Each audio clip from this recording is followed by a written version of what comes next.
Hey Tom, it's Mike. Delicio? Yeah.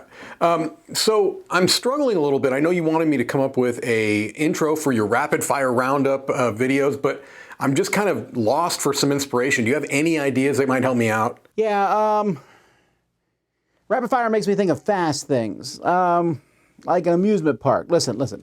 Find a video of the scariest, most intense, dangerous ride you can think of. Do that. Got it.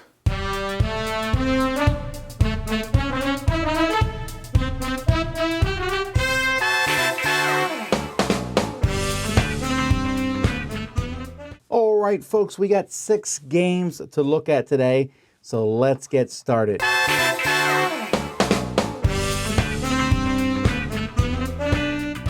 First of all, we have Linkee.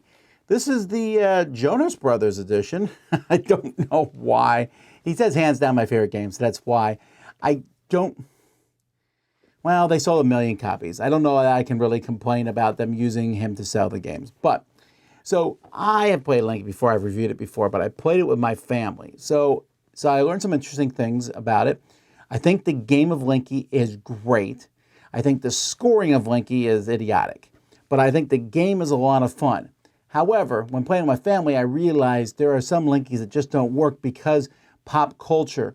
My kids hadn't seen some movies, or we didn't know some songs. The ones that we do know work great, and it's really fun for them to try to guess the Linkee after one clue sometimes. So a neat game, still worth playing. I would give this one a 7 out of 10.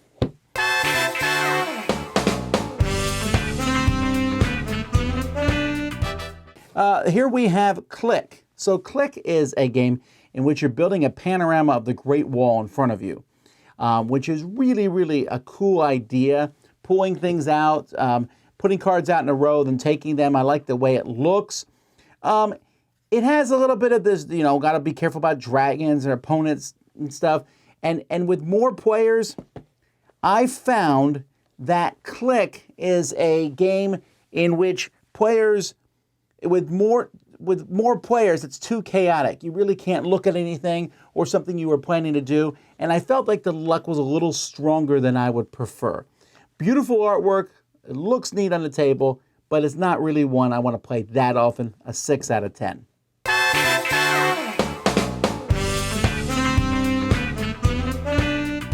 Then we have Pandora's Box. This game is trash.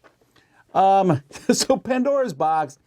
So the whole idea is like, hey, open Pandora's box. Nothing happened to us. But what this game does is it has a row of cards that you put in front of you. And first of all, the rules for this game are very bad. They're very difficult to understand. But once you figure out the rules, you have a grid of 2x4 cards in front of you with different god cards. And the artwork on these cards is fine.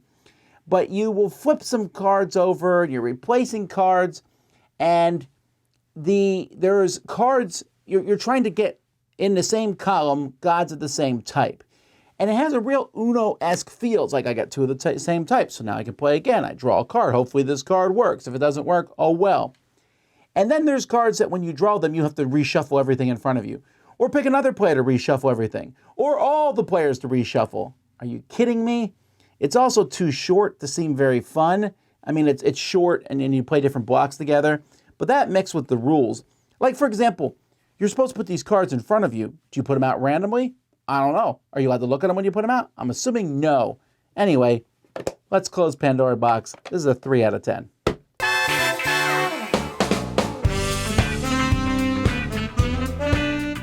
All right, we got Glom here.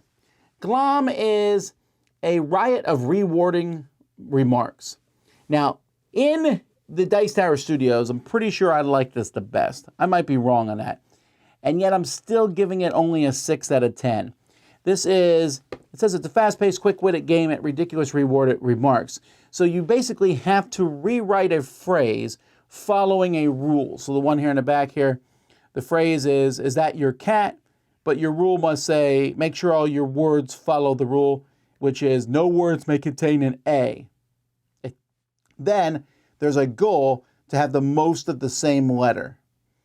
And it's kind of clever, like, okay, I'm trying to do this, I'm trying to do that, but I found that it's so restrictive, and Sometimes someone does something, you're like, wow, that was really clever. In fact, you can see a playthrough of us. There's some clever moves. But the cleverness needs to be at the same level as enjoyment. Like, hey, we had a lot of fun playing this. And I don't think they really correlate together. I think, and also the name Glom and the cover, this is the kind of party game I think that people, I would not be surprised if it's already moving to discount shelves. I'm just not sure who the audience is for this one. So that one, yeah, like I said, 6 out of 10. I found it interesting for me, but that's about it.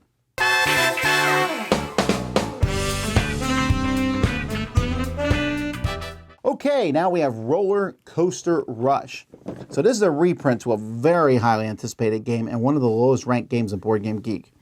The original game from Pandora was a game where you rolled marbles down these roller coasters to see, and you would auction off different parts of the roller coasters, but the roller coasters didn't work very well. And even though initially I was pleased with the game, I found that as time went by, those roller coasters don't work well, and it's really hated. So they remade the game. And what they did is they remade it with plastic pieces.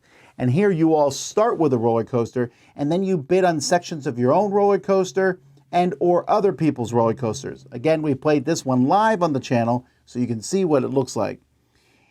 The game has this kind of aspect where on your turn, instead of doing anything else, you could roll a marble down your roller coaster to get some money. So I think they put that rule in the game just so you get to roll the marble more, because rolling it once would be not enough. And this is another one I'm giving a 6 to because I just am not, it's just not enough. The game is interesting. I, more than almost anyone else I know, love rolling marbles down things. I think it's fantastic. But you do it in this game and it feels like it's just missing something. It's an interesting style of game. But the whole, I'm going to bid on my own piece of roller coaster and then the money going around. And it's an okay auction game, I guess. But it just feels repetitive and not that interesting overall. The concept of rolling marbles works, and they definitely work better than the previous one. But this is one that I'm not sure a lot of people are going to love.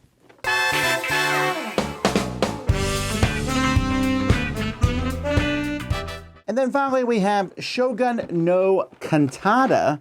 This is a very deluxe version of a game. It is a worker placement game. And this one, when it all comes together, you're building weapons, but it felt like too much work to me. The game has some really interesting concepts. The worker placement part of it is not that interesting to me. You put out the workers and you do various things, and there's even extra workers you can buy, which are, in my opinion, ludicrously overpriced. And yet you feel like you probably should do it, and maybe there's a rhyme and rhythm to doing it. I've done it, but they just feel so expensive that didn't feel very fun. But the concept of these weapons, and when you put these tiles in front of you and you put out different things, they're going to be moving on the board as you build the weapons and adding the different spots. So the weapons move in this kind of program pattern, which sounds really interesting, but in practice I didn't find fun. You have this ultimate weapon that you're trying to build, which is a ton of work for not that many points. And so for me, I really like the theme of the game of making weapons. That's really cool. I think it looks like it's implemented well, but what they seem to forget is the enjoyment of it. There's a lot of different ways to get points, but I felt like the whole thing was work. I understood the game. I didn't think it was overly complex. I could figure out when you put the weapon down, it's going to move down and over and up and whatever directions it moves. But that just didn't seem that cool. You can add things to a row or column, like, ooh, wow, when I put this in a row or column, different things will happen. But they don't happen that often. And so it seems like there's a lot of cool mechanisms in the game, but the end result, I didn't feel like, ooh, I'm building weapons. And I just felt like I was collecting cubes, putting them on these things, and hoping I finished them before the end of the game. So this one's a 5 out of 10 for me. I think some people are going to really like it. It's obviously a big Kickstarter project, and a lot of people are going to enjoy all the different, things. It's a beautiful game, but when it's done, it just left me feeling very unsatisfied. I wanted to see more in it. So those are some games that I played lately. Thanks so much for watching. I'm Tom Vasel, and this has been my Roundup here on the Dice Tower.